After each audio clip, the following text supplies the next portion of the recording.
Shalom, shalom. This is Jared Yao checking in. We are back at it.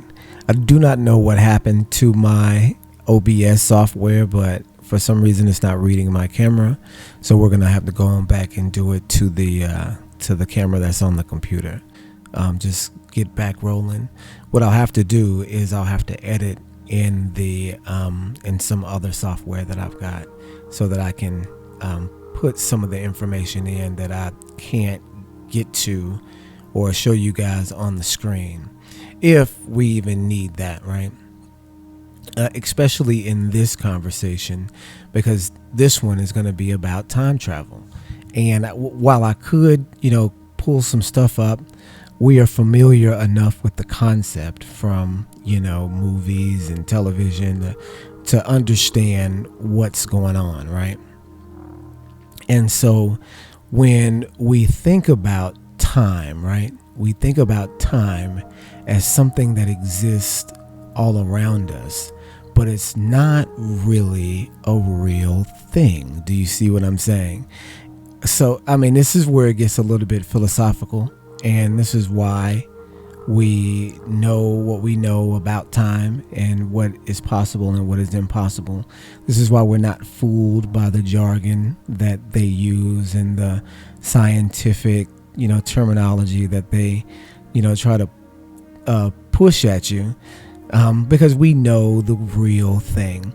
And so, I'm sitting here kind of trying to think on which way I want to approach this topic, because I don't usually write anything down, or sometimes I'll have websites up so that it'll cue me towards a specific idea, but I always kind of do these things on the fly, and I'm kind of pondering right now which one to start on, because there's two realities, right?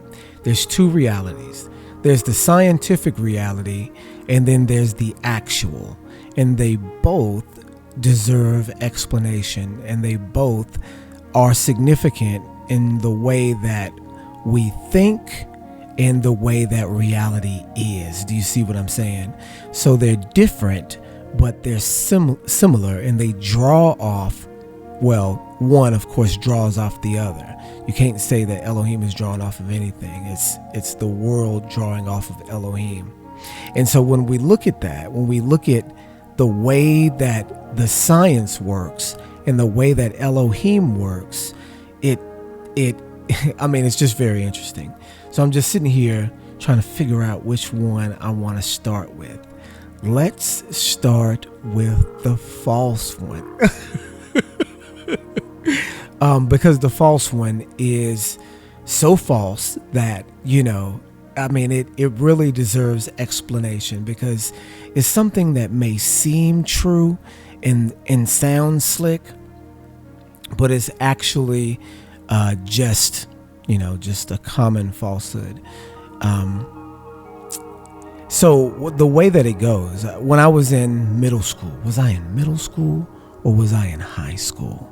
I think I was in high school, and I was given this paper. I went to a magnet school, so I went to a nice school, and it was a kind of a progressive school.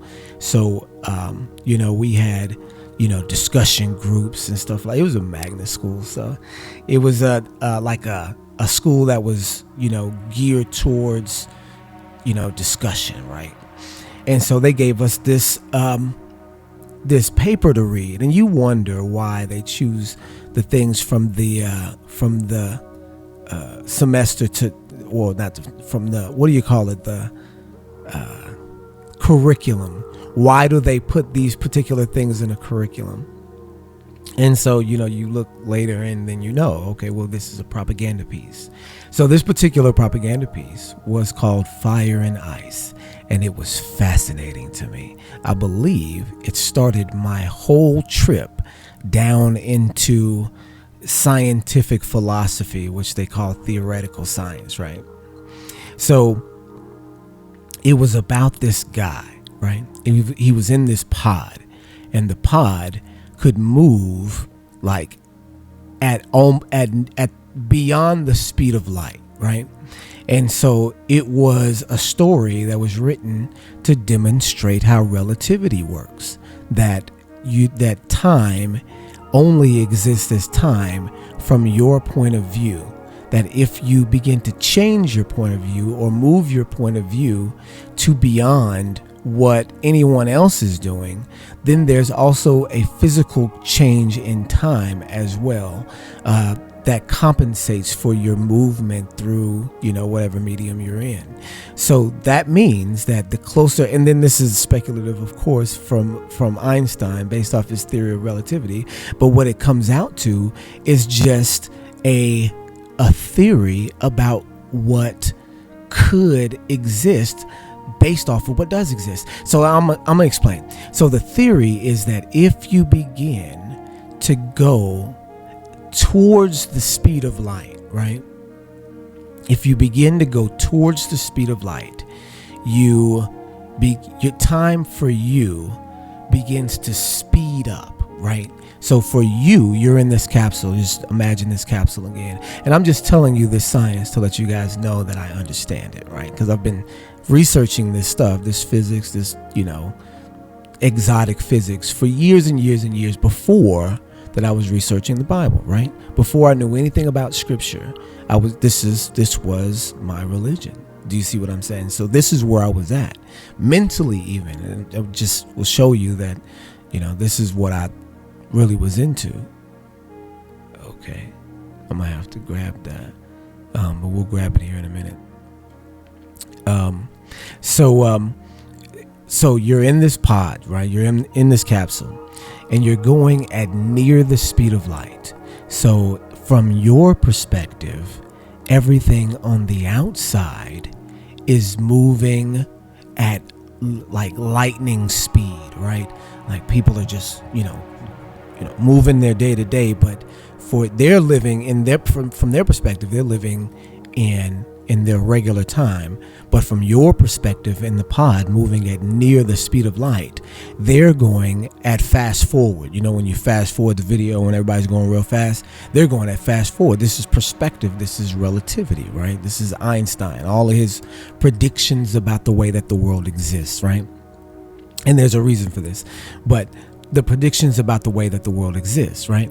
And so in the capsule, when you're outside of the capsule and you're looking, let's just say that you can still see him, like you've got the ability to still see him as he's moving, right? And so you would see him if you had the ability to do that. And this is all in the story, Fire and Ice. They describe it from the different perspectives. And this is me and 15 years old with my mind blown, like, wow, look at this. And so look, check it out, right? So when you're looking at him, right, he's moving extra slow. The way that the story described it was that he's making breakfast. He said, the author said, let's just imagine he's making breakfast. He said, you'll see him get up. You'll see him slowly put on his slippers. You'll see him slowly make his way towards the kitchen. You'll see him grab an egg. And this is not, modern, what we have on the movies that kind of express this. The X-Men movies with the Flash take this concept and they put it into reality where he's moving at extra fast speed and they're all moving slow. They take that and put it into perspective. This is the Fire and Ice story in real time. So he takes the egg and he's cracking the egg, and the yolk is pouring out. This is all in the story. The yolk is pouring out of the egg slowly, and you start to see it bubble slow. And so this is their depiction of relativity, right? This is their attempt to decipher what time is, right? So what is time? That's a great question. What is it, right? What is it? And so when scientists measure, like when they start to measure, it continues to go down further and further and further and further and further, that you can never get to now. You guys, you can never get to now. Oh, and here's the other thing. You can never escape now. I'm sorry. I moved this camera. In the perspective of the person, you're always in now. Do you see what I'm saying? You may remember the past, and you may get told the future. And this is why we're going to talk about Elohim too. We're going to see the real side of this. Where was I at? So you can tell the past from your memory, and you can get told the future, but you only exist in now. Do you see what I'm saying? And so for you, time is just now. And so they measured down, as far as they could get, and it goes into what they call Planck time. And Planck time is, even more confusing. It's just micro units of existence. Do you see what I'm saying? And so the point is that they don't know that all of this experimental language is just icing on a cake that, they baked up. It's just an idea that they've sprinkled icing on the top of for you to get entranced in. It's Einstein's relativity, right? That space and time can bend depending on where you are. And if you can get to these points in time, then you can utilize that to travel. There's points in space, then you can utilize that to jump places in time. And so this is their attempt at forcing the reality or the irreality of time travel, you guys. But time travel is real, and I'll show you how. It's not the way that they say. So the other thing, this is continuing on the story of the guy in the pod. So when the guy in the pod, so this is all concerning the speed of light. So this is Einstein's relativity, that the speed of light is the determining factor of time, right? This is all, he's just really pulling this out of his tail. So anyway, so he speculated that when you actually reached the speed of light, and so this is all has to do with light, because he says that if you're moving at close to the speed of light, you'd be receiving the light from light much faster, because you're catching it on the tail end before anybody else can get to it. Therefore, you're seeing the future because the light from the future is hitting you, right? The light that exists, because all things are light to Einstein. So the light that you're receiving from the speed of light, going at the speed of light, nearly the speed of light, is hitting you so fast, it's allowing you to travel through time, right? And see all the things that exist, all the light that exists before anybody else sees it, right? It's wild philosophy, right? And so once you're going at that speed, once you actually hit the speed of light, because that's the mark of the speed of light, once you actually hit the speed of light, then time stops, right?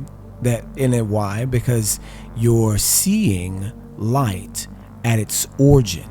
And so you can't see beyond the origin. So all time stops. You're seeing the moment of light. So that can't be any further. You can't go any further because you're at the moment of light, right? And so this is, again, his theory that time stops for you once you hit the speed of light. And then, so here's the thing. When you go, let's just say you get that extra boost that you needed and you go faster than the speed of light. This is when he says that you go backwards in time, right? And the reason why is because you're traveling beyond the point that the light reaches you. So the only direction that you have to go is backwards. And so you're seeing, since you're going faster than the light can reach you, you actually get to see the light that exists already, because you're going backwards from the origin, because you've gone opposite the origin. So you can see the light that exists in the past. You're actually faster than the light, so you can catch it before it recognizes that it's caught. Do you see what I'm saying? Therefore, you're seeing the light that has already existed. You're reliving that light because you're going backwards to get to it. Does that make sense? This is Einstein relativity, mumbo jumbo, right? And so the theory is that if you approach the speed of light, you go forward in time. If you hit the speed of light, time stops. If you exceed the speed of light, time reverses. That's the theory.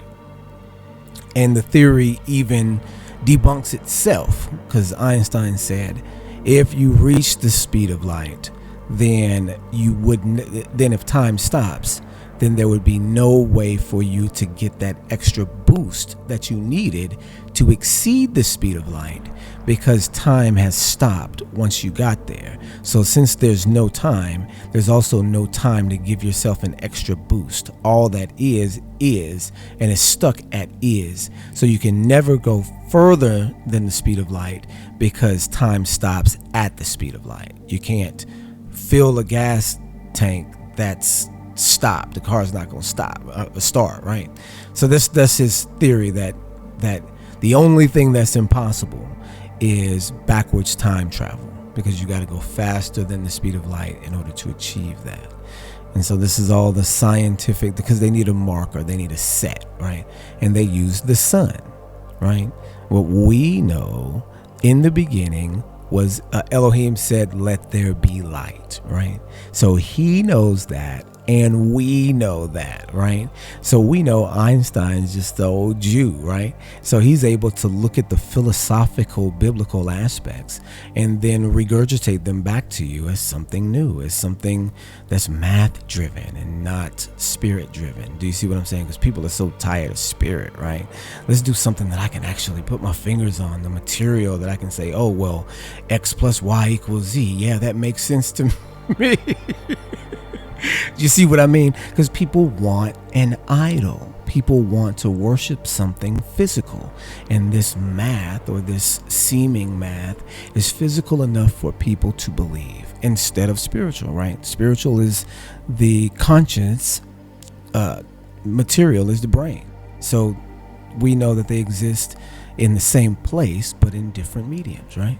So anyway, so this is what gets to Elohim's understanding of time. Do you see what I mean? So Elohim's understanding of time is way different from all of that, right? From what he tells us about who he is, we understand what time is. The very first demarcation that we see of time is, of course, in Genesis 1, where he starts to break sections of time into evening and morning, even before there was a sun and a moon, right? So what was causing the light then? In the beginning was light, right? People say Mashiach, people say a bunch of different things, but we know it starts with the light. And this is what Einstein is theorizing from as well. And then we know John says, in the beginning was the Word, and the Word was with Elohim, and the Word was Elohim. So we have another entity that is in play that starts the light, right? And Elohim said, let there be light. And Elohim said, let there be light. And it was, right? And there was nothing that was made that wasn't made without. So this is what? Hebrews 1. And there was No, there's John 1. Hebrews 1 is by whom he created the ages, right? So this is a whole concept of creating the ages of time, right? This is what Mashiach is doing in the pre-world. This is all timekeeping, right? So he exists first. Elohim, Yahweh exists first, and he creates Mashiach. And then we see this in the expression of Elohim. There was a time before time where Yahweh created wisdom, where Yahweh created an additional entity by which to do his work. The first fruit, right? The first of all creation. The first man and the last man, right? How is it spirit before the flesh? Well, I mean, that's the mystery, right? But this is where time comes into play, because through him, and I mean, we can talk about that at another time, but because there's another doctrine that's going around that is also wild. This is this oneness doctrine. And, I really don't want to talk about that right now, because it gets people into a wild state. But there's three entities that we can see in the text, you guys. There's Yahweh, who is the Most High. There is Yahusha, which is at his right hand, and there is the Spirit, the Ruach, right, which inhabits man, the Spirit of truth, the Comforter, which inhabits mankind, right? So we see those three entities in play. They are not equal. They are not equal. And this is what we got to get past. But besides all that, we see in time, in the creation, that creation is demarcated with evenings and mornings, or mornings and evenings. And so we see, boom, and there was evening and there was morning day one, boom, and there was evening and there was morning day two. So once we get to day four, then we have the way that we demarcate time by the sun and the moon and the stars, right? So in Elohim's creation, the sun and the moon and the stars are like a clock. And you have to recognize, you guys, there is a configuration of the last day. Do you see what I'm saying? The last day will have a star, moon, sun configuration. So that's time. Do you see what I'm saying? When it says the sun will turn black and the moon will turn to blood, that's an attack on time, you guys. That is a clear indication. When the stars fall, it's a clear indication of a major change in time. Do you see what I'm saying? So when the clock starts to fall apart, when you look at it like a clock, then all of this makes sense. So when the clock starts to behave strangely, you'll know that it's going to pass away. Do you see what I'm saying? You see what I mean? So from Elohim's perspective, it's like an equation, right? This is the way that I always look at it. I think I've got another video explaining it like this.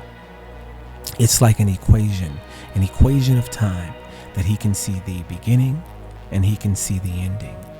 And he can also see where it's working in the middle, right? And we just in our tiny expression, right, of the equation are just a cog in the wheel of time, right?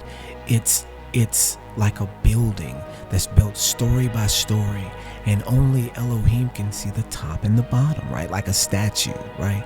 Only Elohim can see the top and the bottom, and he can interact at any time. And this is why this is what's wild. This is why everything is set. This is why time is set. That there is nothing that is by chance. So whether we believe that we're making any decisions or not is irrelevant, because this has already happened. It says, before I formed thee in the belly, I knew thee, and before thou camest out of the womb, I sanctified thee. I believe it's Psalms 139 and 16, where it says, before I was, you knew my substance, and before I came to be, you knew my members and wrote them in a book.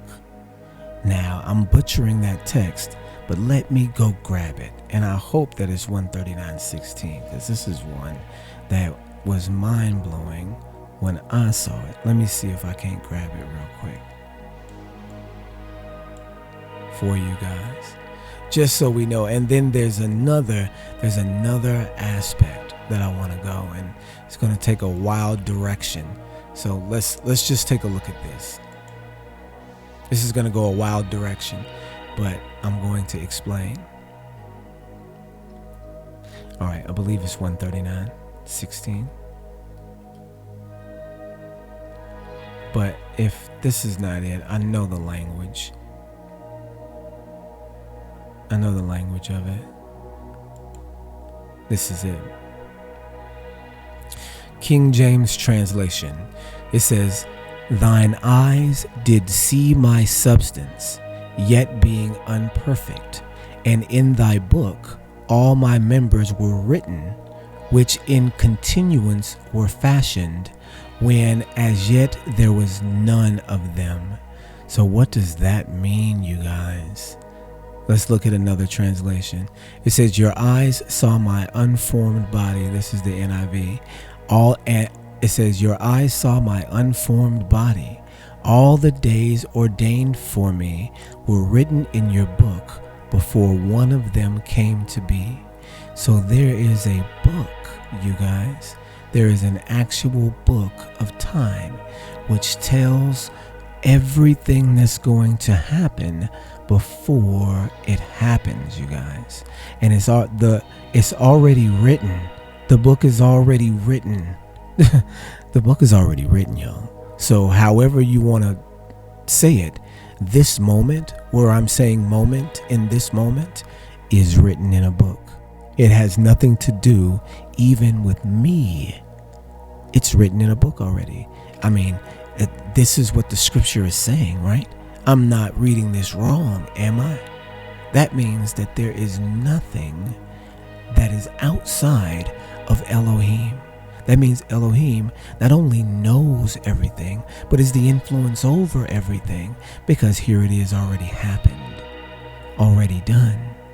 This is Elohim's version of time.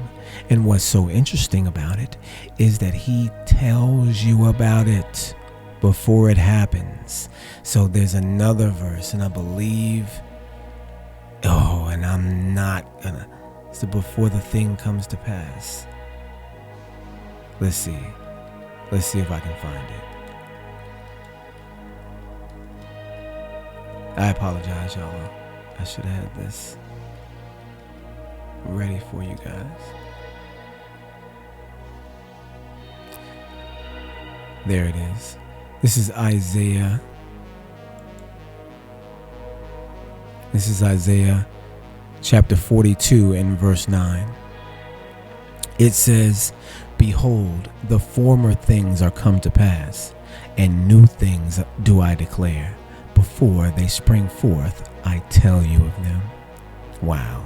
You guys, the only way that that's possible is if it exists already, you guys. It says, behold, the former things are come to pass, and new things I do declare. He says, look at what I've already prophesied. What has already happened, I told you about. Do you guys recognize that before it happened, he told you? It says, before they spring forth, I tell you of them.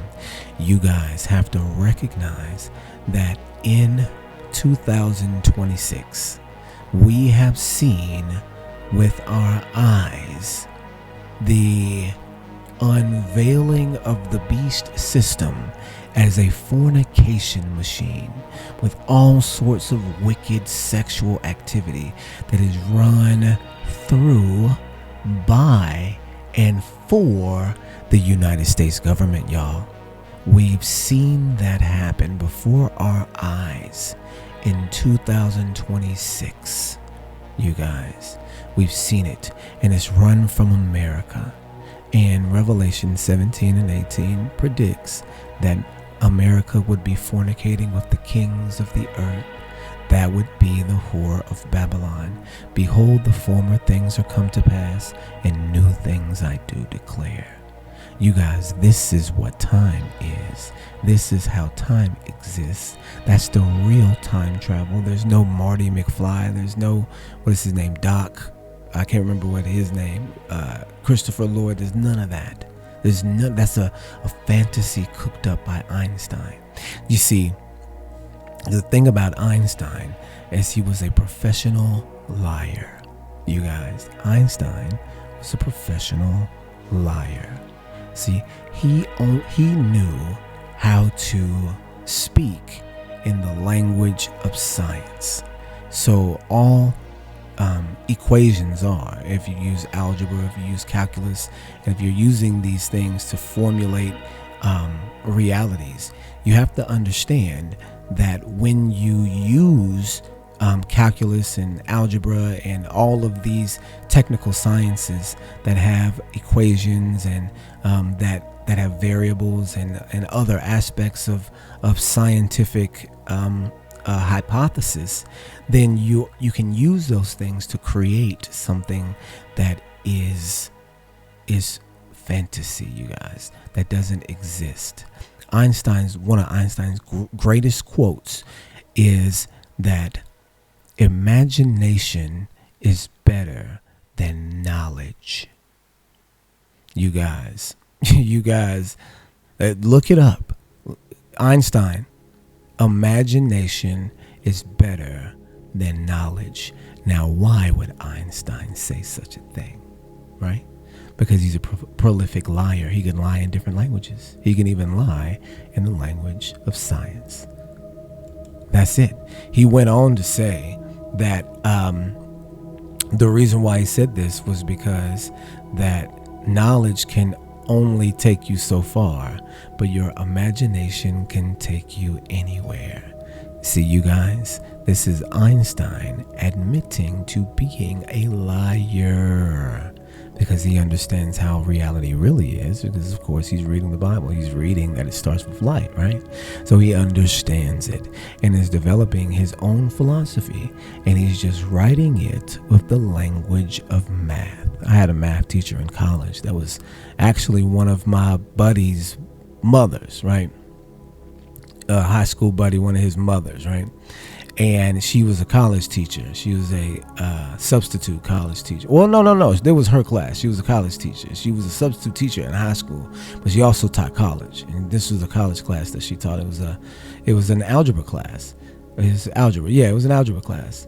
And so what she said was that algebra and math, all of it, all the equations, all that, is nothing but a language, and you can describe anything you want with it.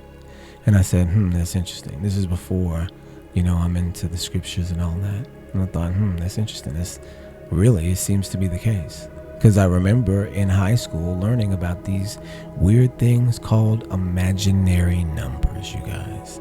Do you guys remember imaginary numbers? Look at that. Imagination. Instead, your imagination can take you anywhere. Because he knows he's a liar. He's using mathematical language to describe imaginary things. Do you guys remember imaginary numbers from algebra, pre-calculus, calculus, whatever it was? Imaginary numbers where you put the little I next to a number to let people know that it doesn't exist in reality, but just so you can finish the equation, you can go ahead and finish it. I remember learning about that in high school, you guys. I remember I went to this it's not a prep school, you guys. It wasn't a prep school, but it's a magnet school for sure. So it was you could say kind of prep-ish, but so I had some math in high school, right? And so we had the imaginary numbers, and y'all didn't have imaginary numbers in high school. So the imaginary numbers were from like square root, right? If you had the square root, you couldn't take a square root of a negative number, right? Because there's no negative number that can be produced from a square root, right? Because if you do what is square root of 9, 3, it'll never be negative 9 because the square root is got to be the same, right? So it'll never be a negative number. But if you want to finish an equation, you can put an I next to it and then and then put the answer. You can just divide it as a regular thing and then put the answer, and then you can finish the equation, right? But you have to understand that the answer is imaginary. I remember Professor Phillips from high school where he had silver hair. He would always wear a button down, and he was just the stiffest guy you ever wanted to meet. Khaki pants, button down shirt. He looked like a drill sergeant, and he acted like one. Didn't do your homework again, did you? And so, I wasn't just the best student, but I paid attention, right? I could pass just paying attention. I felt like I didn't need to do the homework, and it's not right? It's not right. But I felt like I could pass because I understood the basics of it, and I didn't really need to practice it. And so that's what I did in high school. But anyways, I say all that to say that imaginary numbers are real, right? It's a real thing, and people use them. But you can't imagine having an imaginary galaxy or an imaginary universe or imaginary time travel. You see what I'm saying? Because they say this dark matter and this dark energy, and I guess this is an excuse for me to talk some of this physics stuff with these atheist guys on Clubhouse. So I love talking about it because it just really is a whole bunch of nonsense. And when you look at it from, the outside looking in, it's nonsense, and it just shows it's nonsense.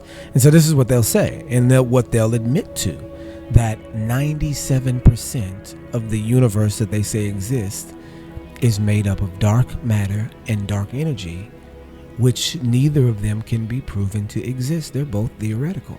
So literally, they've got you living in a theoretical universe, you guys. And the reason why all the dark matter and dark energy exist is because they created it. They said we need this placeholder for gravity. What was happening is they were witnessing stars moving, which they were saying were on the edges of galaxies, and they were seeing all of these patterns in the sky that did not match the gravitational equation for them to be moving at the speed that they were moving in, right? And so what they speculated is that they were being helped by this dark energy. So on the outside of galaxies, the reason why stars were spinning much faster than they should be in their model is because that this dark energy was propelling it, even though they didn't have any idea what it was, where it was coming from, or that it existed at all. It's just saying, okay, well, since it's moving fast, there has to be a reason for it, so we'll just call it dark energy pushing it. So they made it up. They just made it up. And that's literally, you ask any physicist, that's the explanation for dark matter. Look it up. It's the absolute explanation for dark energy. Now, dark matter is a whole other thing, right? And so they see these planets, and this is on a, I guess, macro and a micro level, and these giant this giant fantasy, but they say that planets are moving faster than they should, or they're moving around areas that they shouldn't be moving because there's nothing there. And so they speculate again that there's these clusters of invisible matter that is holding gravity and is causing these extra movements in the planets and the moons and stuff. And so they don't know. Again, this can't be proven to exist, can't be measured, can't be anything, can't even be mapped or anything like that. So these again are, the both of them combined are 97%. This is what they speculate. 97% of their perceived galaxy, or their fabricated galaxy. 97% is what they'll admit to. So 97% of what they believe about the universe comes from dark matter and dark energy, where they can't prove to exist at all. So that means, you guys, that the gravitational dysfunction of the equation, that the gravity is behaving so badly that it's wrong 97% of the time. That's what that means. If they need dark matter and dark energy to describe 97% of the movement of the galaxy, then either dark energy and dark matter are the most mysterious things in the entire universe, or they got it wrong, right? And because they're scientists, we say, ooh, because they made this thing up, it must mean something. No, they just made it up because their original equation was wrong. The gravitational equation is 97% wrong.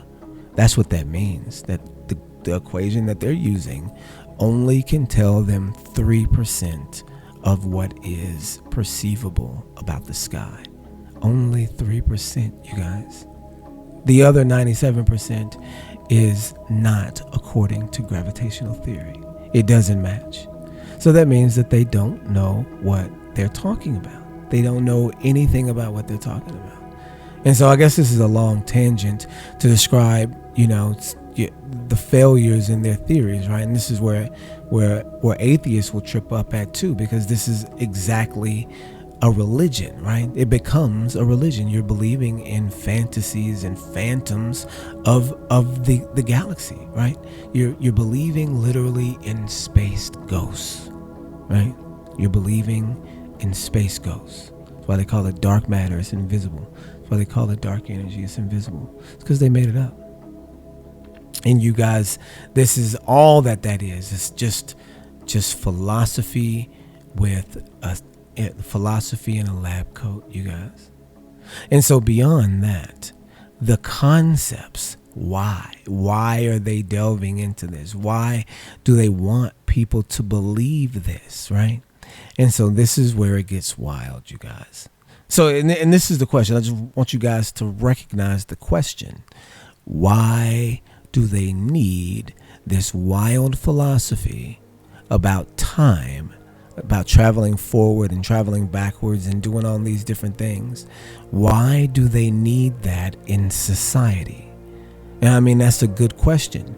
If this is a lie, if it's not the truth, and we know it's not, then why do they need that in society? We know the space stuff, right? We know that they're trying to replace Elohim with nothingness, right? We recognize that. But why all the time travel mumbo jumbo? Are they trying to be prophets? Are they trying to appear to be prophets? Are they trying to tell you that they can change things? And so here's the thing. It's a psyop. It's a scientific, psychological operation, you guys. And this is why we have to understand that America is full of powerful witchcraft. This is powerful witchcraft, you guys. Believing that you can travel backwards and forward in time like some sort of like it's a thing to travel forward and backward in, like you have the power of Elohim. That's literally what we just described as the power of Elohim. Do you think that they can achieve that? Do you think that they can achieve the power of Elohim? No, Elohim tells us the future. That's why we know it. He's the one that knows it. No man knows the day or the hour, you guys. No man does. That is that is a Yah-O only deal, you guys. Not even the sun. That's a Yah-O only deal. Do you see what I'm saying? And so this is what I mean about that style of mockery that they're doing. They're pretending as if that this is a power that they have, and they don't. And so why? They are using it to psychologically damage people, right? And so when you go, and this is where it gets wild, and this is where the Epstein comes out, right? This is where the Epstein files are put in the front, because there is an element of Epstein in this, right? So here we see that Epstein is talking about time travel and all these different things. So what does that have to do with anything, right? We know time travel to be false. Why is he pretending that it is? Why is he keeping up the charade in these private emails, right? And so this is when we see that when you traumatize an individual, when you see the MK Ultra, mind control technology, when you traumatize an individual, right, they start to lose time. They start to wake up feeling like different people. When you start to abuse people to a point, they begin to have split personalities, you guys. One way to abuse somebody, and this is why we're seeing it in these files, is to tell them that they're time traveling. It's to tell them that they are traveling through time. And this is the reason why they don't remember these things. This is the reason why they do have all of these strange memories from different places. This is why they have missing, chunks of time.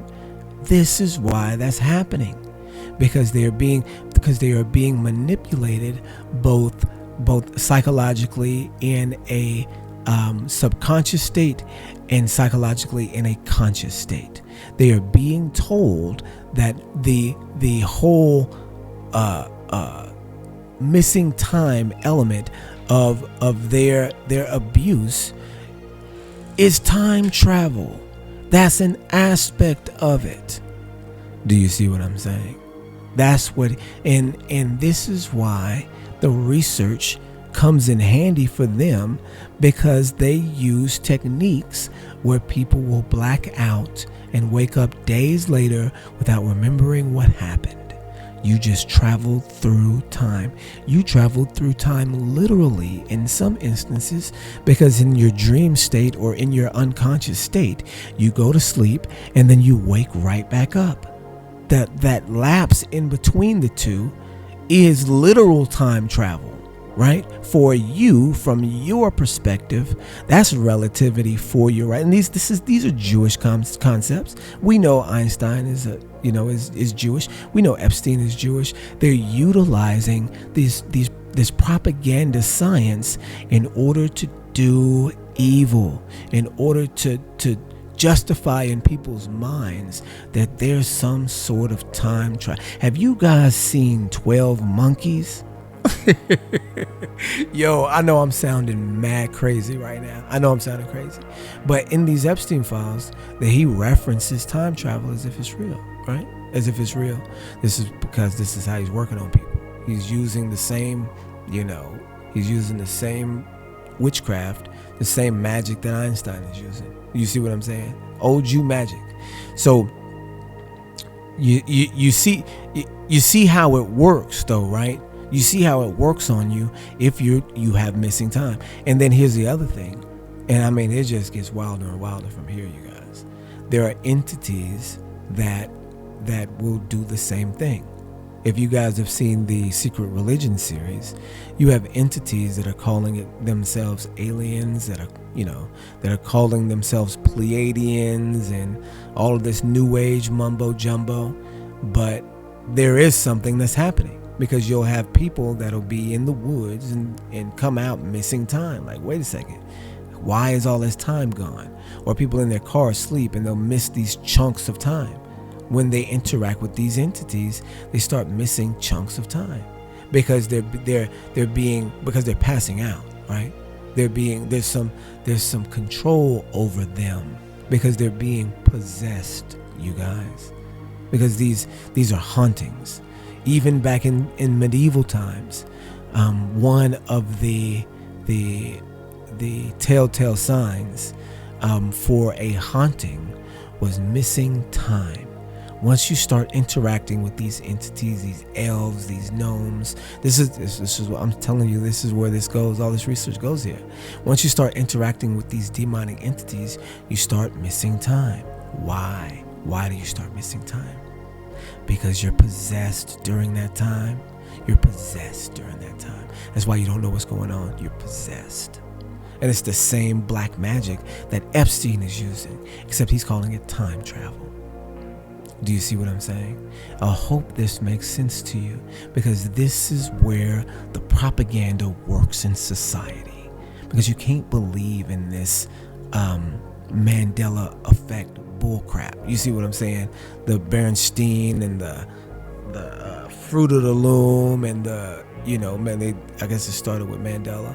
The one that the one that my wife always gets on to me about is the Shazam. Was it Sinbad or was it Shaq? And I remember it being both. I remember Sinbad being a genie somewhere, and I remember Shaq being a genie somewhere.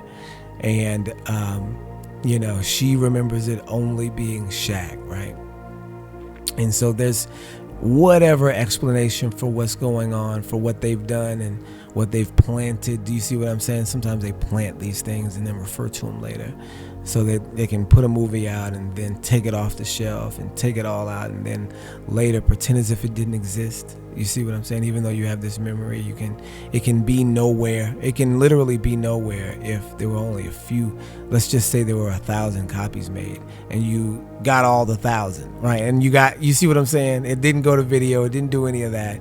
You've got all 1,000 copies made. You see what I'm saying? Or that if you make 2 movies and then just remove one, there's all sorts of stuff that you could do to make that seem different from what it actually is. Even with the Bernstein, you can put out 1 year the different spelling, and then only do that for 1 year and then it becomes really rare. You just send people around collecting as much of the old Bernstein material as they can. You see what I'm saying? Until you catch all of them from that year, right? Or from that print. Do you see what I'm saying? There's all sorts of things you can do. Do you see what I mean? You could swap it over and no one ever know. It could be one season one way and then everything else the other way. Do you see what I'm saying? The way that there's just a play on memory, it's a play on time, right? They can't do that. They can't travel through time like Elohim. They can't they don't know the beginning and the ending like Elohim does. They can't do that. But they want you to believe that they can.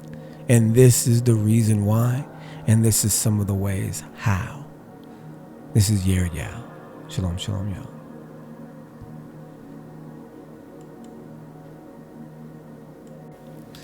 So I wanted to get back into it. Shalom, shalom, Mishpachah. And so we're talking about time travel, and we're actually talking about the need that society has to manufacture this concept of time travel. And the reason is for manipulation. We know it's spellcraft, it's witchcraft, right? But what style of manipulation is it? Do you see what I'm saying? We know that the way that they manipulate people is through utilizing what people already believe about the technology that they have, right? So they do have a style of technology that involves missing large chunks of time. Do you see what I'm saying? So anyone who's done any research into Germany and World War II and Nazi tactics, or the Soviet Union and their programs of torture, if anybody's done any research into that dark field, you will have heard of the MK Ultra program, right? This is a German program and was also a Russian program. And of course, it was called something else in Russia. In Germany, it was called MK Ultra. And of course, what it was is really the bottom line is torturing someone until their mind can't cope with the trauma and builds itself an alternate personality. This is basically the Manchurian Candidate theory. We know that movie came out in the 50s, right? And so this is what America, Russia, China, this is the style of technology that they were experimenting with in the 50s. That would have been 75 years ago. So if they were successful in that technology here, and you would just have to say 2 generations later, here 2 generations later, you have the possibility for that experimentation done 75 years ago to become a science, to become an actual science, an actual hidden science, right? About the style of hypnosis, because that's really all it is, you guys. It's hypnosis that, a certain amount of people can be hypnotized in society. Hypno-technology is MK Ultra. It's just a deep and very traumatic form of it. Do you see what I'm saying? So the amount of people that can be hypnotized in society is about 20%, right? And it's a real science, where people would say that it's pseudoscientific. It is something that's real, something that speaks directly to your subconscious, this inner workings of your mind, and you're able to be easily suggestible in that deeper state.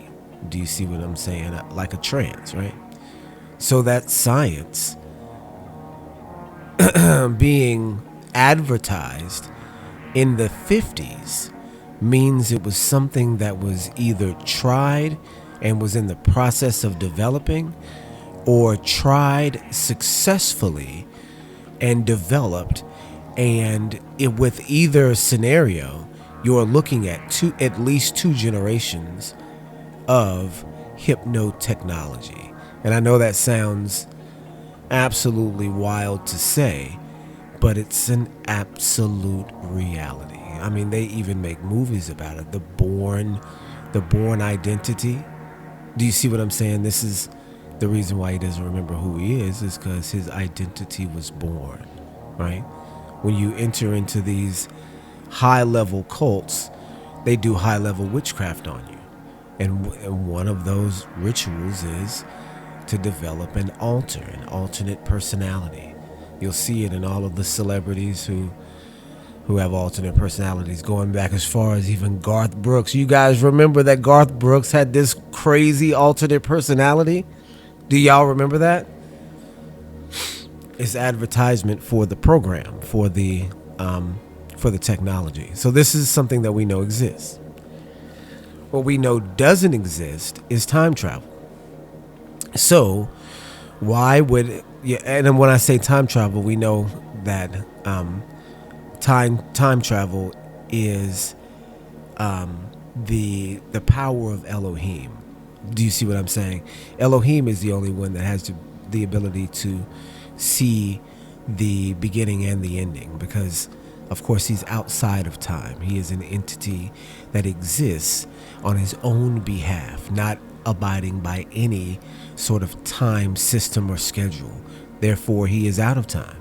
We made the metaphor of the mathematician, the great mathematician, who has already solved the equation, right? You see the equation starts, you guys remember algebra. When you start an equation, it's in a compact form. And in order to solve it or simplify it, you have to, start processes. And when you start these processes, the equation grows bigger and bigger and bigger and bigger. And then as you, excuse me, I think that was a sound. As you continue to work the problem, it begins to whittle itself back down as you simplify and simplify and simplify and cut stuff out until you have a final solution. Forgive the terminology, until you have a solution, right? You don't want to use final solution because that has a negative connotation, right? So until you reach the solution.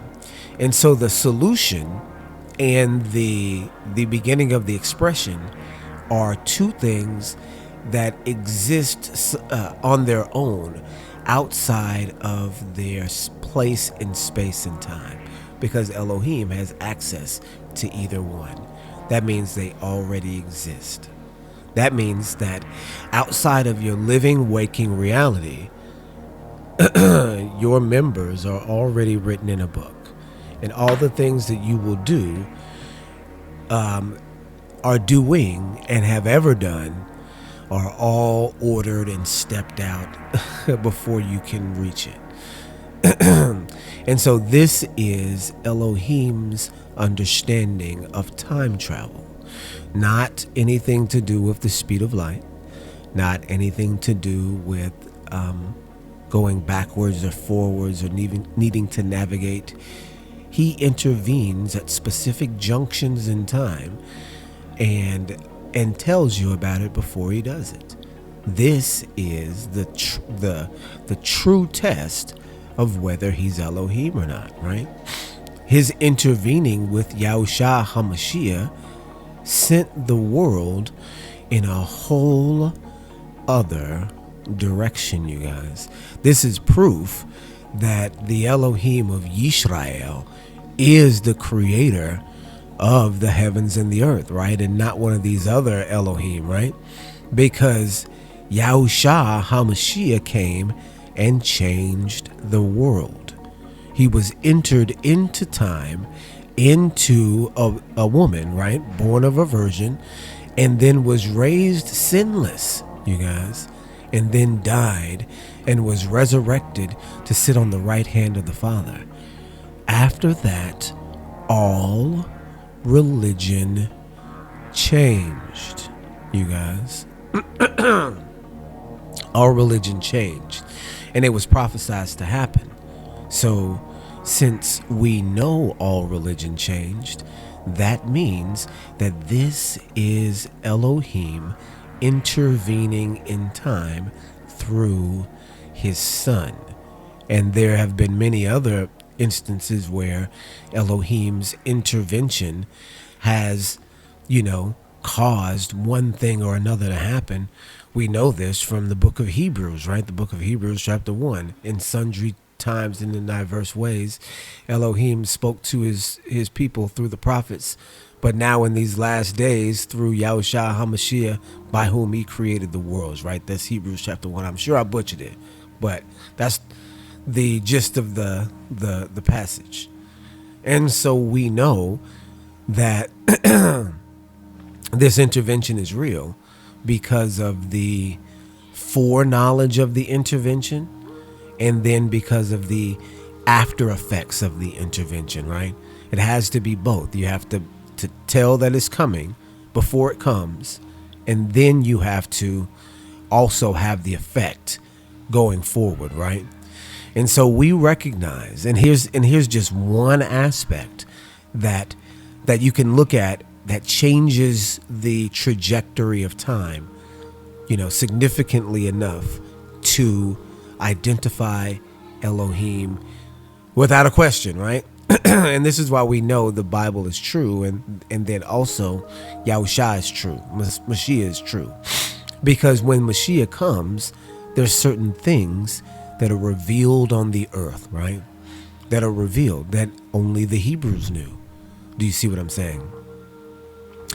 One of those things that only the Hebrews knew was that the pagan entities, the pagan gods, were actually devils, you guys.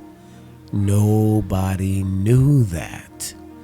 And so the history of pagan worship is that the Gentiles always worshipped devils, that all the other gods were not false gods, right? But that they were actually devils and not true quote unquote gods, that they were false trickster entities that subverted the true worship of Elohim. Do you see what I'm saying? That subverted the actual style of worship that is prescribed, right? And so this is what is revealed in the first century. Do you see what I'm saying? We know it was revealed in Deuteronomy chapter, Deuteronomy 32, the Song of Moses, where it says they worshipped devils and not God, that they worshiped new gods that came newly up, who their fathers feared not. This is Moses talking about the children of Israel, what caused them to go astray, right? So one of the things he says is that they worshipped these gods that were no gods at all, but were actually devils. So that means that from a very early time, the Israelites knew that the other gods were devils, right? And so the rest of the world didn't know that, because they worshiped those other gods. You see what I'm saying? So since they didn't know, the deception was all on them until the first century. Now there were particular groups that did know, and in different points in time, like for instance Zoroaster, right? And this is very interesting, Zoroaster, because Zoroaster starts a religion in Persia around the same time that the Hebrews would arrive there, you guys. Zoroaster started Zoroastrianism with these deities, these two deities, and one of them's name is Mazda, like the car Mazda that you drive. You guys think that there's no ancient influence on the world today. The thing that happened is that which shall happen again, right? So there's nothing new under the sun, right? So when we look at it, that Zoroaster from Persia starts to come up with this new religion, and in his new religion, he postulates that that he'd been fooled his entire life, right?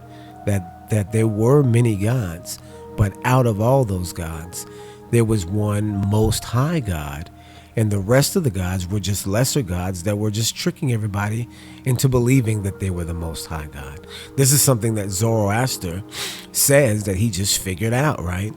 Oh, just so happened that at the same time in history, the Persians are conquering Babylon and then come in contact with a group of people called the Hebrews. And you have one good old Hebrew that is working directly with the king in Persia. That would be Daniel, right? And of course, Daniel would know all this history about who the pagan deities were. Do you see what I'm saying? So in that time period, that information was available to the Persians. Do you see what I mean? And then you start a whole nother religion based off of just a piece of that understanding. Do you see how that works? Do you see how Elohim at different places in time can insert information through his people or just through basic revelation? So this happens again in the first century, you guys. It happens again.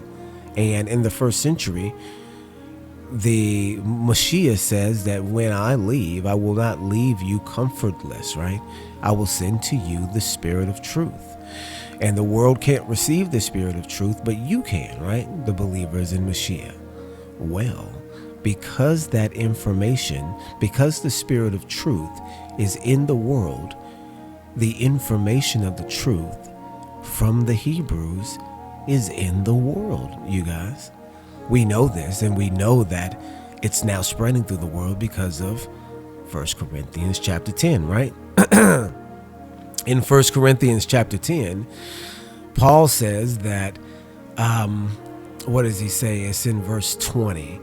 He says that the things that the Gentiles sacrifice to, they sacrifice to devils and not Elohim. And I would not have you at the table with devils, is what he says, or something to that effect, right? You guys can look it up. And so we know that at that scripture, to the Corinthian congregation, he is outing the pagan entities as devils, you guys. He is outing them as devils. Do you understand that that's very important?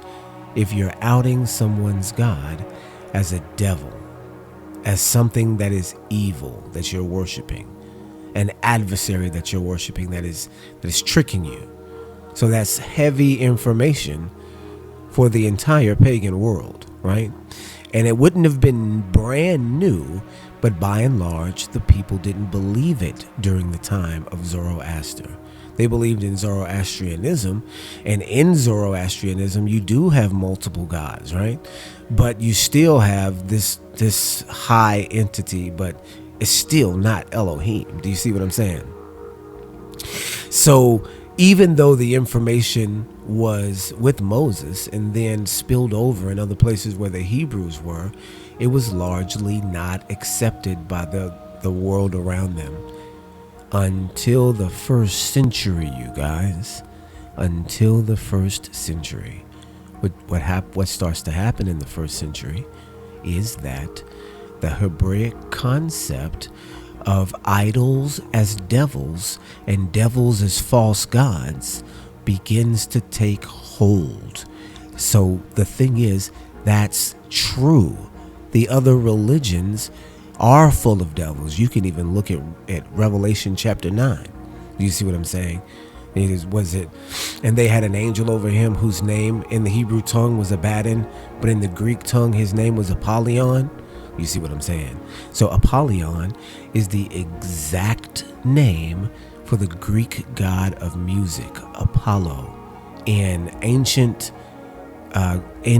Greek, his name was Apollon, with an N at the end, just like it is in the Hebrew text or in the text of the Hebrews. Do you see what I'm saying? So we know that this is true, but the world didn't know until the first century, and that took hold dramatically. At the end of 1,000 years, you guys, from that moment, almost all nations on the earth were Abrahamic. There were only a few pagan holdouts left. That information about the pagans being devil worshippers sent paganism underground all the way into the current day, you guys. That was a world-changing time event where Elohim inserted information in time through the spirit of truth, and it changed the trajectory of the world. That's not just time travel, but timeline manipulation, and it's proof of it. You guys, it's absolute proof of it. And see, this is the real concept of time travel, to be able to manipulate time and space in such a way as to know the outcome. Do you see what I'm saying? That's the true understanding of time travel. And so I made this video to go into the concept of why the adversary is using this information about time travel, the false information about time travel. And what makes sense, you guys, and what is for sure what they're doing is that they're using it as a means to abuse people. So this is the thing. The whole concept of the cult that exists in American government is that they are a cult that is based on sexual abuse. And see, we did not know this at first, you guys. We had no idea. I mean, some of us knew because we knew that the cult existed. You know, some of us learned that the cult existed way back years ago, right? Me personally, I think I've told you guys, you know, my story about how I came into the truth is through, 9/11, right? Through recognizing 9/11 as a ritual. And so I came into the truth that way. So, that's been back, not in the time of 9/11, but, about 10 years afterwards. And so about 12 or so years ago, 11, 10 years ago, first started researching these things, right? And then it eventually led me into Torah keeping, and then the understanding that I was an Israelite, right? So all of these different conspiracies, end up in the absolute fact that there is an Elohim above and that there is an adversary below, right? So when we look at it, what is the beast system doing? The whore that rides on the beast, she's fornicating with the world. That's literally what the book of Revelation says in chapter 17 and in chapter 18, that the kings of the earth will be committing fornication with her, you guys. And so this is what we see. And of course, before we thought it was like spiritual fornication. There were, just false worship, like breaking the commandments or antinomianism, or, something that was more, I guess you could say, timid. Do you see what I'm saying? In the real revelation of the real truth, it is literally fornication. And so fornication, the P in pornography is also F, right? So when we look at it, when we look at the pay, so we know it's a pay fe in Hebrew, right? And so that's why the P and the F are the same word, the same letter, because in Hebrew it's pay fe. That it can be pay sometimes, it could also be pronounced like an F. That's why you have PH that represents an F sound, because that pay is also an F. I don't know how that works, linguistically, but they're the same. So that word fornication is the same word as pornography. Do you see what I'm saying? So those two concepts are synonymous one with the other. And Epstein is like the the absolute 100% worst perpetrator of sexual abuse and pornography the world has ever seen, right? So this is what he did. Snuff films and every single sort of perversion that you could think of. Actual, literal fornication with the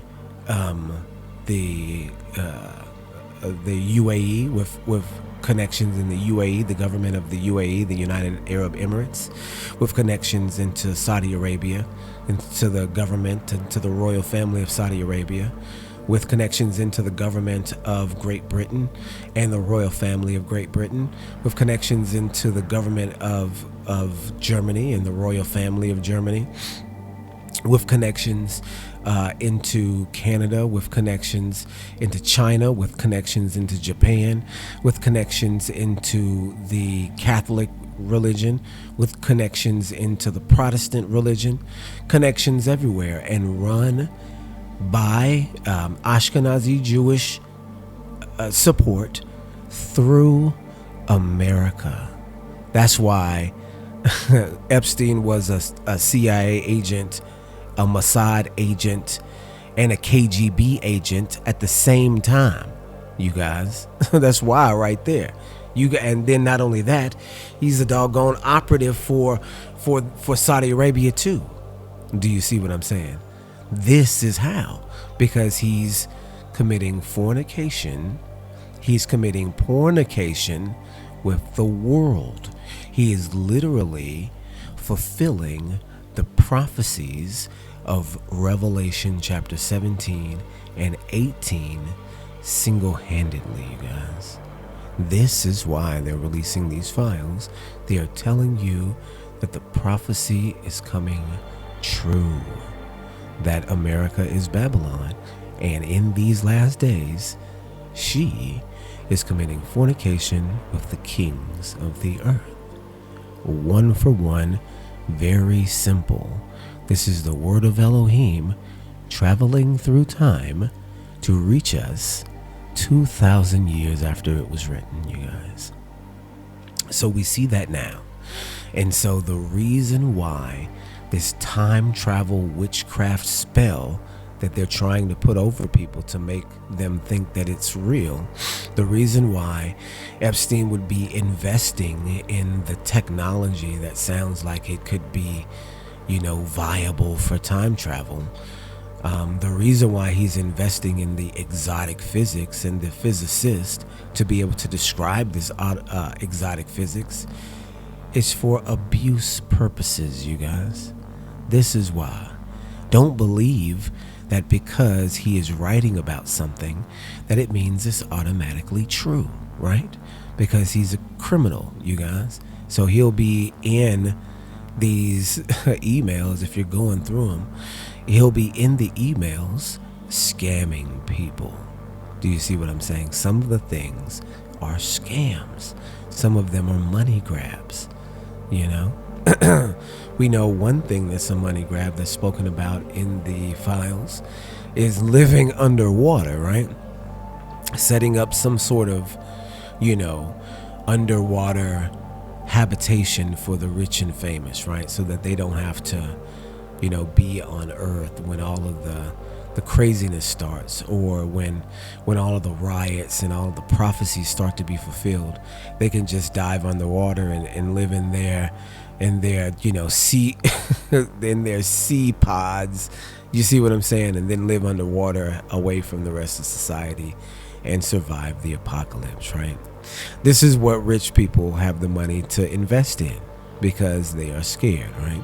This is what scripture says too. They will hide themselves in the dens and the rocks, right? So they're really going to be trying to do that. The underground bunkers, the mountain fortresses, and then even underwater.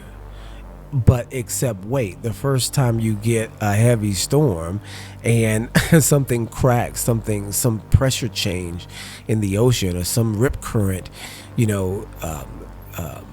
destabilizes the foundation for the underwater, humanitarian, what is it called, underwater subnautical terrarium. You see what I'm saying?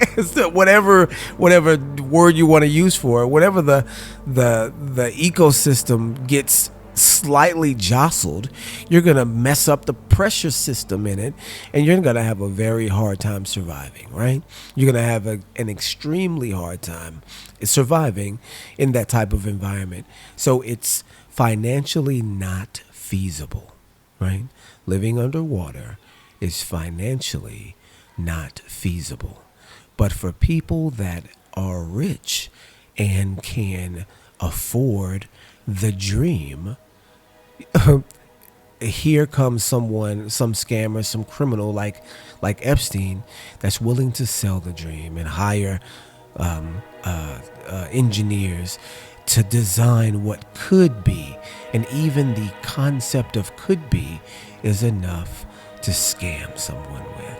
So just because you see oceanarium or whatever in there doesn't mean that that's something that's actually real, you guys.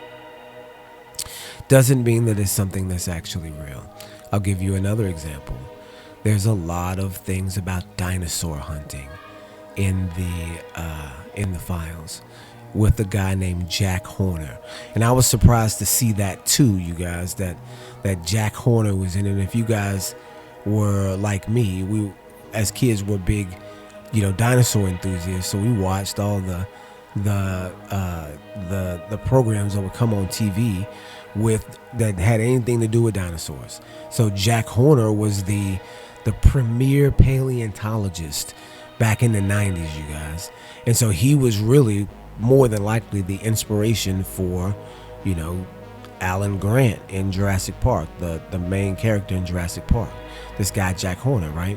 He's in the Epstein files. I mean, we haven't heard from him in years, but he was the staple for all the little cookie cutter, dinosaur episodes that, just were fun to watch as a kid. Jack Horner, right? And so he's all in the Epstein files, and they're out looking for dinosaur bones, right? And we all know that, dinosaurs didn't exist, but dragons did. And we all know that, they were killed off in the flood, and maybe some of them not survived the flood, but developed afterwards. And, the certain species of animal that were kept were dragon-ish. Do you see what I'm saying? Those same style of species could have been after the flood too.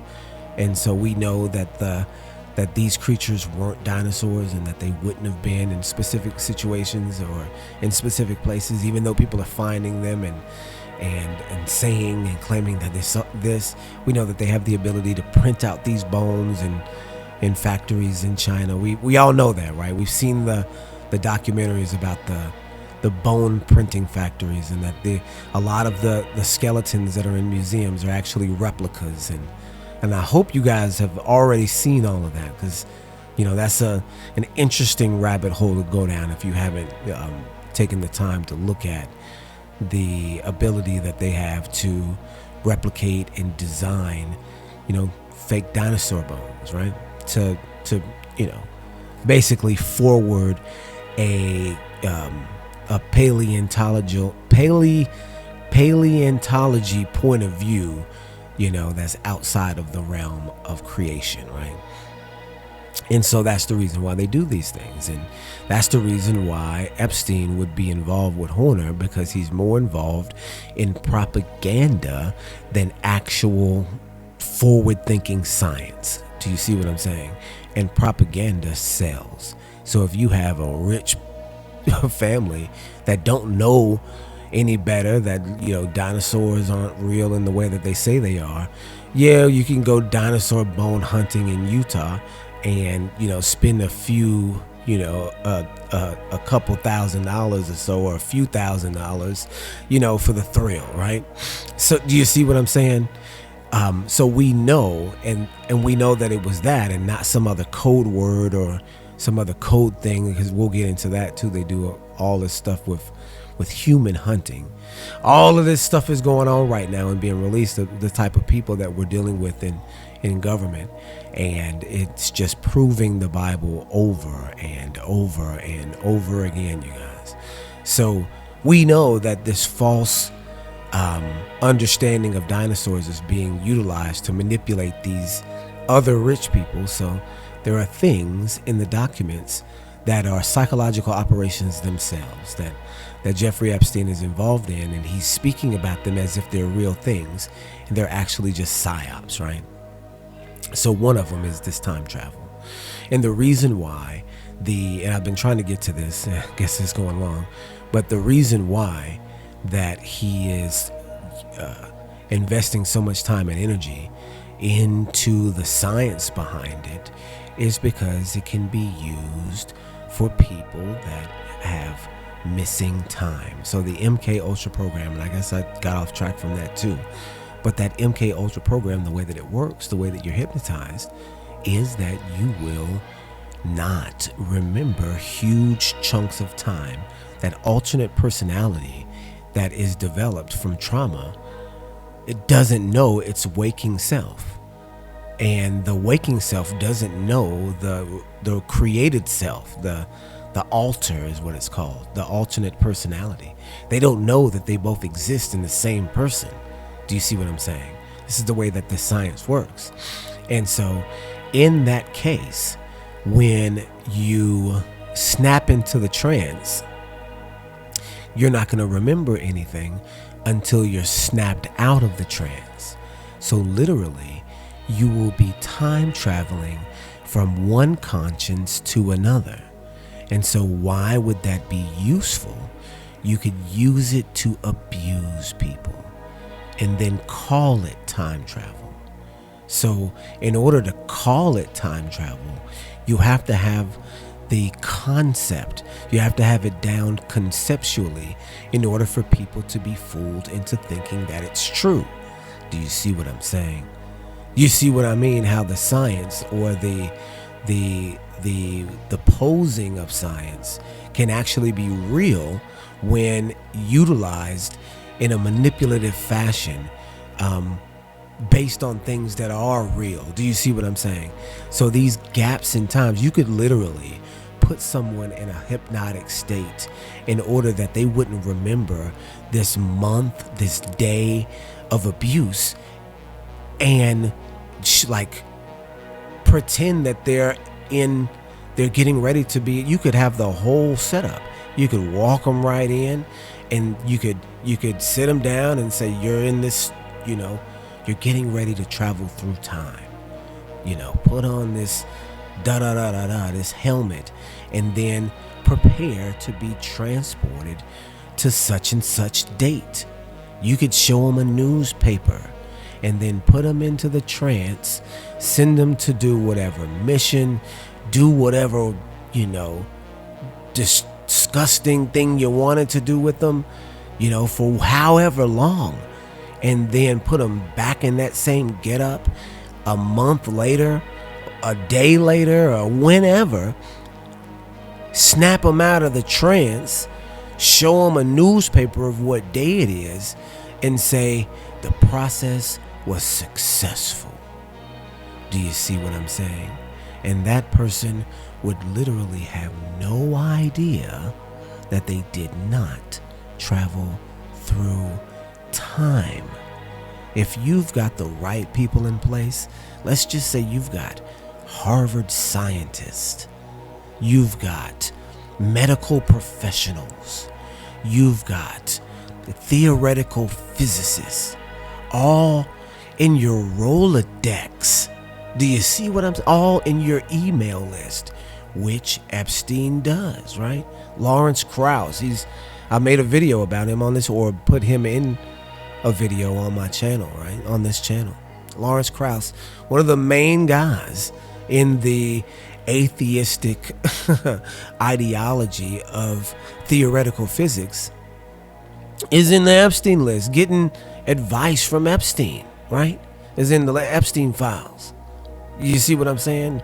Utilizing the services. You see what I'm saying? Top physicists. Why do you need somebody like that in your pocket? Oh, so you can manipulate the way people think about the power of Elohim, right? Only Elohim has the power to time travel. You see what I'm saying? Not theoretical physicists, not Einstein's relativity, none of that. Only Elohim. Elohim told us that they would be doing this, that they would have the strongest witchcraft in the world. And that's what this is, a priest of the false religion. That's why he has all of this, that's why he has the Harvard professor in his, did you hear about the Harvard professor that's in there? You see what I'm saying? This to add validity to the false science so that they can use it to abuse people, to traffic people, and so that they wouldn't remember it. You see what I'm saying? Do you see what I'm saying?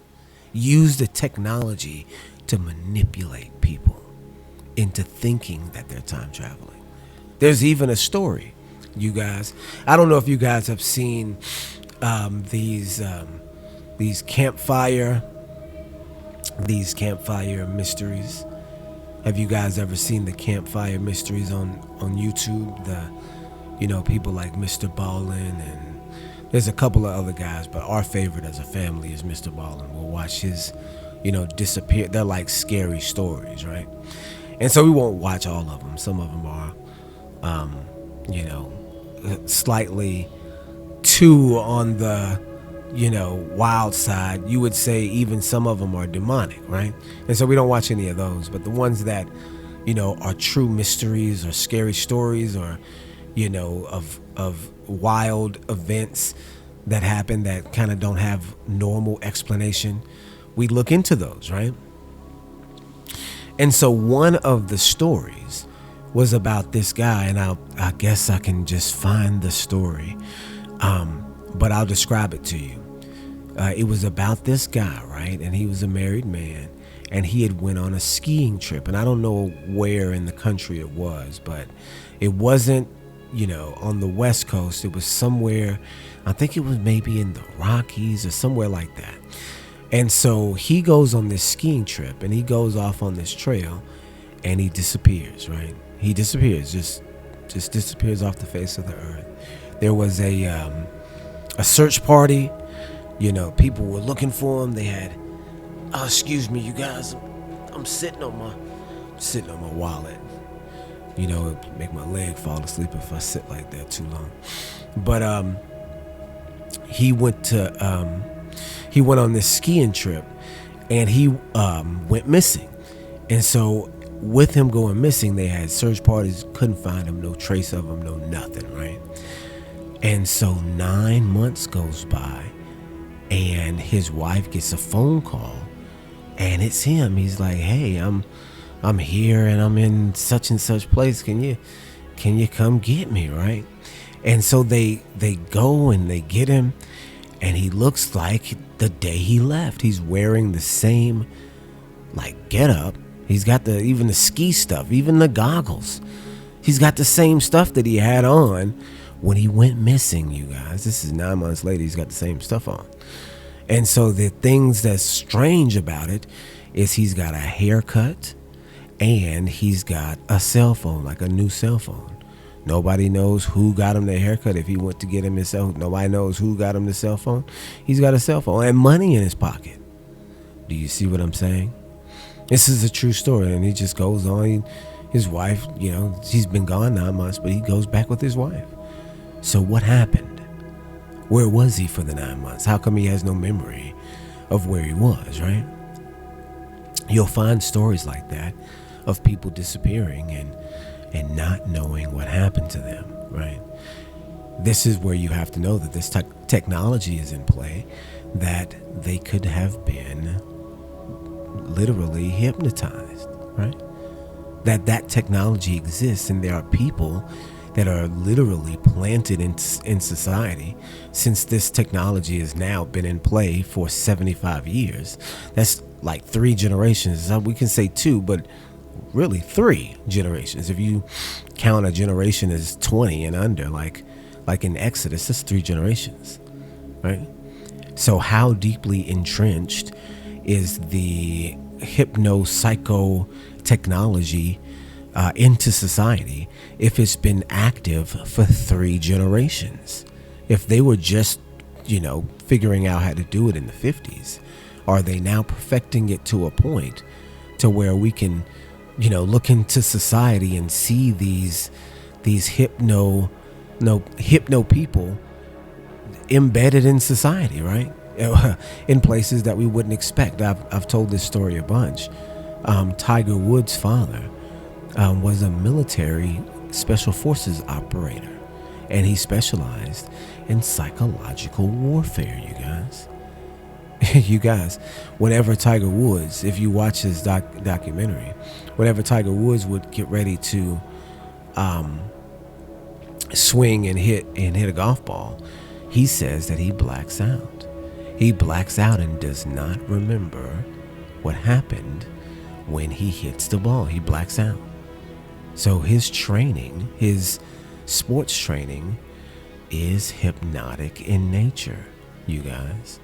This is why, because he goes into a trance when he plays golf in order to do the exact same thing, to perform the exact mechanism that needs to be performed in order to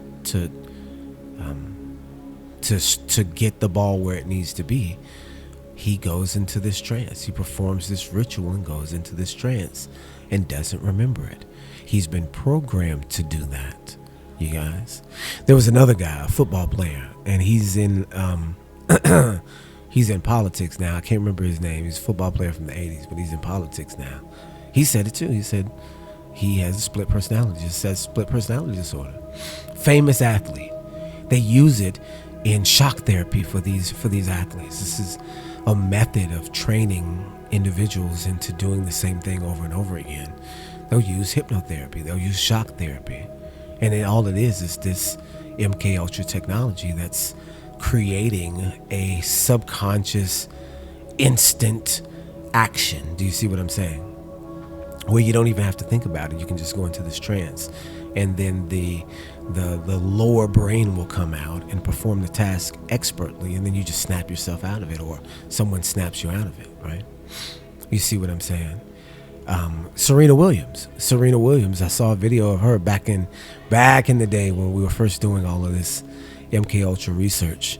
There was a channel called Black Child, and we would watch Black Child and kind of, see some of the stuff that he was saying about these celebrities. And Serena Williams, for sure, had this abusive alternate personality, right? That was called like Tasha or Toya, something like that. Keisha, something like that. And there was a whole like reality show about it. And they were getting her on camera like bullying, Serena's like a doggone bodybuilder. And she's pushing people down and laughing in their face and, acting like a spoiled brat, right? Like one of the bullies on a playground. And they're all just talking about it like, oh, that's Keisha. Whenever Keisha comes out, you better watch out. Oh, she's usually not like this, but whenever Keisha's here, she's always like this. And they're talking about her split personality as if it's just this thing that they got to put up with, right? Do you see what I'm saying? And literally, it's this hypnotherapy. It's this MK Ultra technology that we don't know of as technology. Do you see what I'm saying? This is the style of witchcraft that is coming out of Babylon today. And this is exactly what Elohim said would happen. It says, for thy sorceries have deceived all nations, right? This is, what is it? Revelation 18 and 21. This is the one that I always read on this channel because it proves itself true more and more and more with every broadcast, right? We see it every time we turn on the TV. We feel it every time we go to the grocery store. It is the world underneath our fingertips that only Elohim Yah-Oh told us existed. The Egyptian Kemet religion didn't tell you this existed. The Buddhists didn't tell you that this existed. The Hindus never did say anything about this, you guys. The shamans, the doggone voodoo priests never mentioned that there would be a satanic cult running the United States who dealt in fornication, you guys. But the scripture, the book of Revelation, did, and it did it from 2,000 years ago. When you say time travel, you have to use the book of Revelation as a guideline, you guys, because those words traveled from John all the way to today, and that's literally 2,000 years, you guys. That's the only true time travel. And it is what we as Israelites have the ability to do if we believe. You see what I'm saying? You time traveling don't have to go anywhere. The word of Elohim is eternal. So it shows you, you guys, the past, the present, and the future. He who is, he who was, and he who will be. That would be Yah-oh. The name Yah-oh even reflects the imperfect tense with the yod, the perfect tense with the addition of the hey at the end, and the infinitive absolute with the wa, indicating the present, right? And so the threefold maximum description of time is manifested in the name Yah-oh, giving us the Aleph and the Thou, the beginning and the end, the thing that springs forth that we already knew about because he told us, not because we approached the speed of light, you guys. And so the other thing, y'all, and this is the thing. So this technology isn't exclusive to humankind. Do you see what I'm saying? The technology is actually not exclusive to humankind at all. It's technology that was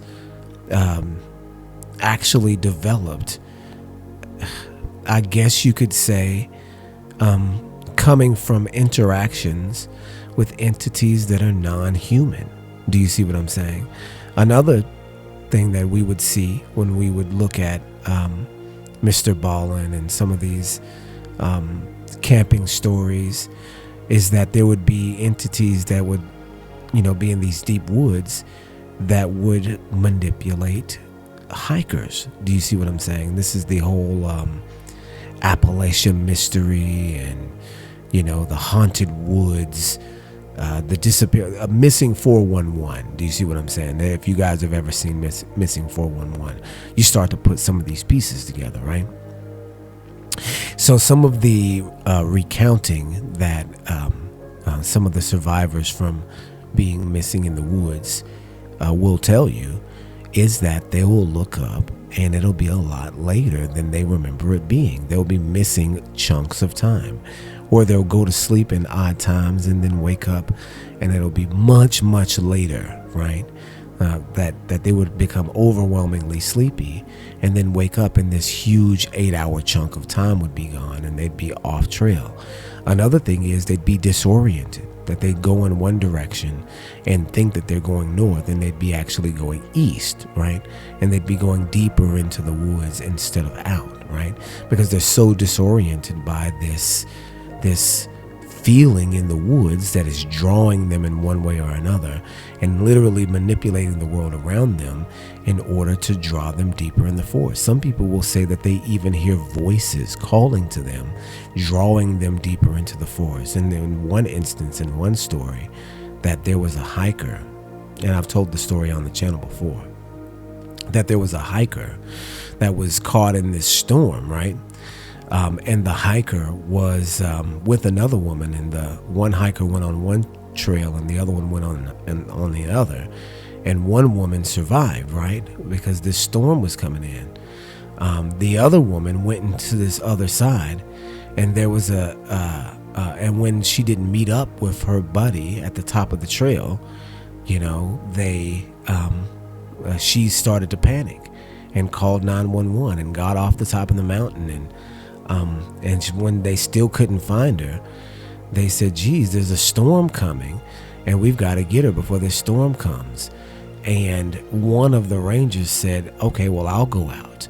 And he said, I can move faster on my own. And so he goes out on his own, and he's radioing in saying, I hear her. She's calling me. And so he goes deeper in looking for her. She must just be right here. I can hear her. I'll be able to get to her. He goes in deeper and deeper until he doesn't communicate anymore on the radio. Do you see what I'm saying? So going into the woods, after the storm is over, let's just say it's a few months later, and I can't remember exactly the amount of time that passed by, but remember, this is the beginning of the winter in this story, so that you've got a snowstorm. You're not even going to be able to get to the bodies to recover them for months because this huge snowstorm. And so they go in after the freeze is over, and they see that they find the two bodies of the woman and the man that was looking for her. And the man had literally passed the woman going up the mountain, had passed her. Do you see what I'm saying? So he was already past her, and never did find her, right? And so that would make sense. He's looking for her, he's close to her, he had passed her, right? But what they find out is that the style of hypothermia that she had, the way that her body was positioned and where she had to have already been in serious situation before he even went out. So there's the main possibility that the person calling, or the thing calling, wasn't her. That whatever it was leading him into the wilderness was leading him deeper into the wilderness beyond where she was. Do you see what I'm saying?